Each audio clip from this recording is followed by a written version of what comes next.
can be very dangerous. It's another way of terrorism, I would say.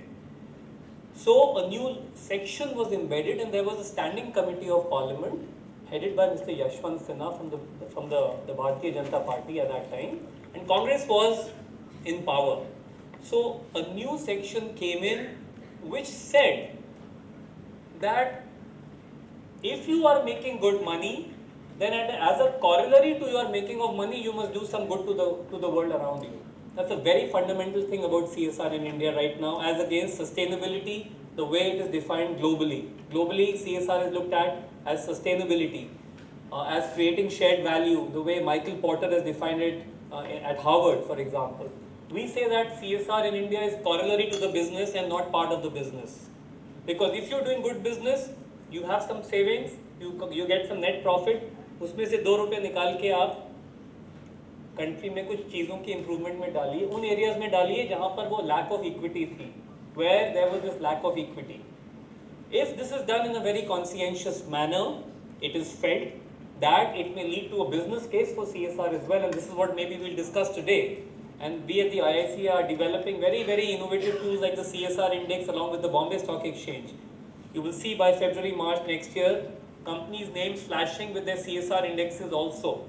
So that if there is foreign direct investment wanting to come into India, and they say, okay, this company is also very responsible, let me put my money into this company there. Isn't that a business case to CSR? So if we are able to create a business case to CSR, then even though it is not part of business, it can lead to better business. So that's the whole story actually. And I think maybe I'll end over here, Professor. I wanted to give them a sense and a broad macro perspective. And I think maybe as the discussion goes along, I would like the session to be as interactive as possible. Please throw lots of questions. I'm basically a school teacher. I take a lot of classes in schools as part of my NGO work, but I also travel across to ISB, to the IIMs also to take classes on CSR. I would like you all to throw up questions, even if they are silly questions, doesn't matter. Be inquisitive, be very gung-ho about getting to know what CSR is and what is the Indian agenda. Thank you. Thank you so much, Mr. Pan, for setting the background of the entire discussion that we are going to have today. I would now request Mr. B. Ghaziabad from ITC to share with us what kind of work ITC has been doing for so long before the 2% requirement on CSR came on board.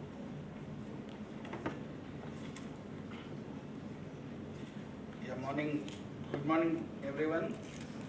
I am Vijayavardhan. I am in the ITC's social investments team, because in ITC we had been into this area of social work, which we never referred as CSR earlier. Our team is referred as social investments team, because we believe that it is something where we are investing for stakeholder engagement. These slides, see the numbers and all, you need not get struck with that. Those things you can have in ITC portal, or if they are in public domain. So let's quickly actually discuss how a corporate like ITC, we have looked at this whole process of social investments. So ITC is a diversified company. We are a hotels, FMCG, paper, IT and agri major. We are into different sectors, and we have different brands, and we are in India also a prominent business house, and more than anything else, we are 100-year-old, more than 100 year, which shows the sustainability of the journey of ITC, that it has been sustainable. We have been there since long time. Very quickly, just in continuation to what my co-speaker was also talking, there are very key sustainability challenges which people at your age, people who are going to be opinion leaders and very important influential persons in coming future, we should know, so that we develop empathy. It is not that it's not that we are going to only work in CSR or something, then only we are going to understand these things, but it's about developing empathy. And this is something which ITC believed in also way back, and that's how all our social investment approach has been designed. So just quickly to understand a few of the sustainability challenges, this is the graph of world GDP. So we see from 1960 to 2011, You see how it has grown, and you will be having more updated numbers for all these slides which I will be showing. But that gives us like an idea how we have grown in world in terms of GDP. So what did we grow at the cost of what? So 1/3 of global biodiversity has been lost in last 35 years. Just in 35 years, these whatever millions and billions of the earth, the diversity we had, 1/3 of it, we have simply lost it. And we have also lost 1/3 of forest resources. So in terms of area and the value of the forest, we have lost 1/3 in similar period, which is in last 40 years or so. And in the same period, we have also lost 1/4 of topsoil. Something we keep hearing like fertilizer costs going up, productivity coming down. There are many things, but the larger issue is we are actually losing the topsoil. Topsoil, I don't know, like means either if you are from agricultural background or you have insights towards agriculture, you will understand it better that the topsoil of the in any farm field is what sustains life. After that, it is bed. The bed has water and other minerals and all, but topsoil, which ranges from somewhere it is only 30 centimeters, maximum it goes up to 2.5 meters or so. So that is what sustains life, means crop growth, microorganism, everything. So we are losing, means we are losing natural productivity or the natural base which sustains agriculture. So this is something which corresponds with the earlier slide. So the growth has been like that and the loss has been like this on a different front, which we normally don't see. And again the same thing which was just now talked about, there is a huge disparity going on. So you will keep getting very updated numbers on this. So the top, it is very striking actually. Each year we read that it's going up, it is not coming down, the disparity. The wealth that is owned by very few is shrinking, means the very few, the households or the percentage is shrinking, means less number of people are actually holding more wealth, whereas the wealth shared by poor people, there the households number is increasing. And it's very significant, striking and very, what you say, sustainable trend as of now if you see. It is not at all getting reversed. Very, very alarming trend, which we all should know. And in Indian context if we see, so in India we have larger issues. We are 125 crore nation which we are proud of and which we keep saying that it's a resource, it's strength and all, but we also have our own set of issues which are again more alarming. Malnutrition is an issue. Per capita income, still there is significant chunk of Indians who are not up to the mark, because again there are different definitions. Somebody say even 40 is above poverty level, per day rupees 40 if somebody earns is about poverty level. Let us not get into that, but when we look at $1.25 a day, there is still this number. And India's resources, we have less resources, we have more population, as simple as it.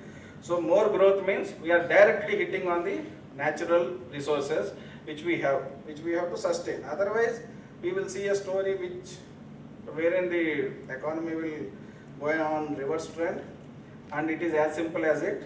Business cannot succeed in societies that fail.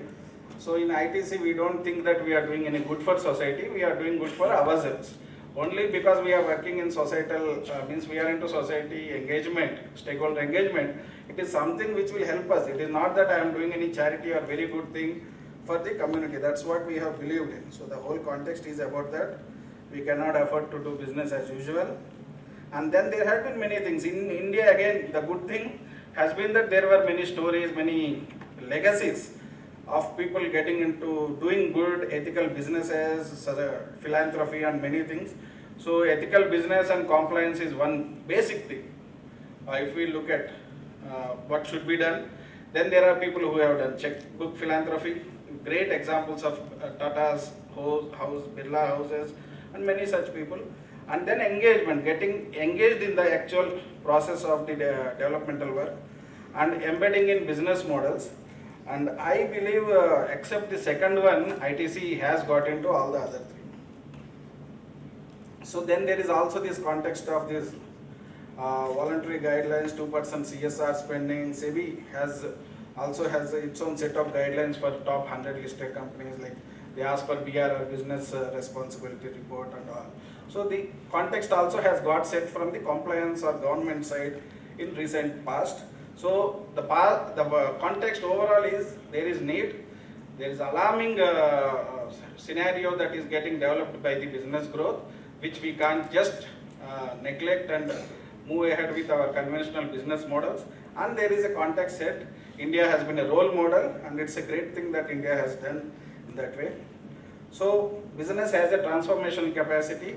Business doesn't mean that business can give that 2%. The 2% money is nothing if we actually look at what government of India or any other state government spend.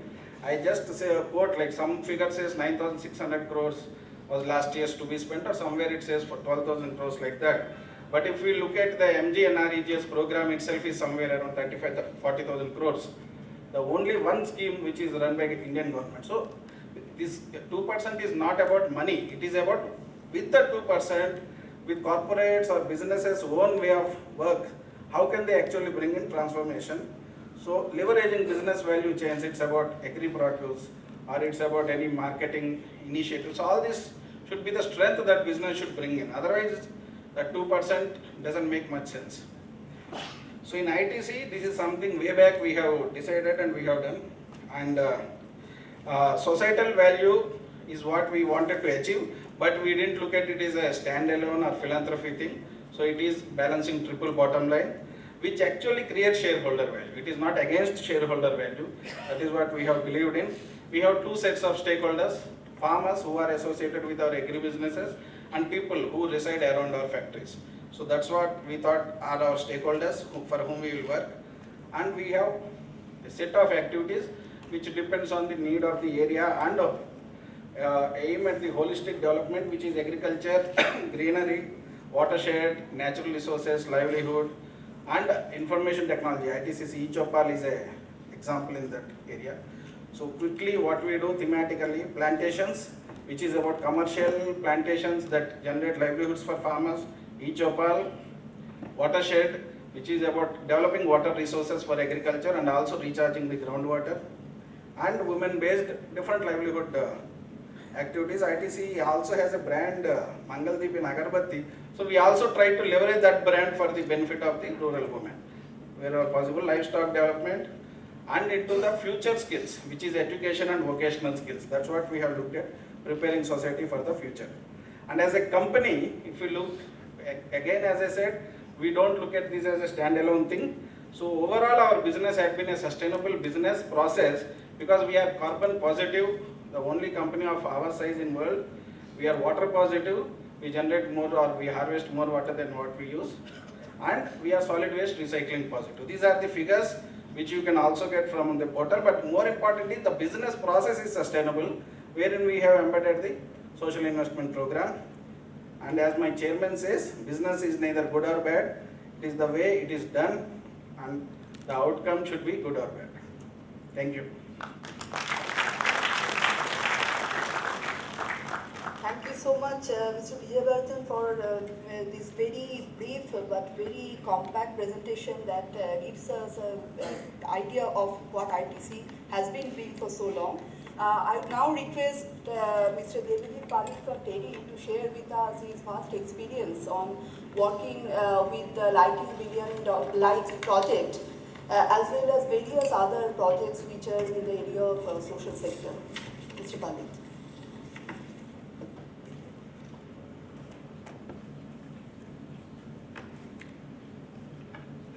Thank you, Dr. Kasturi.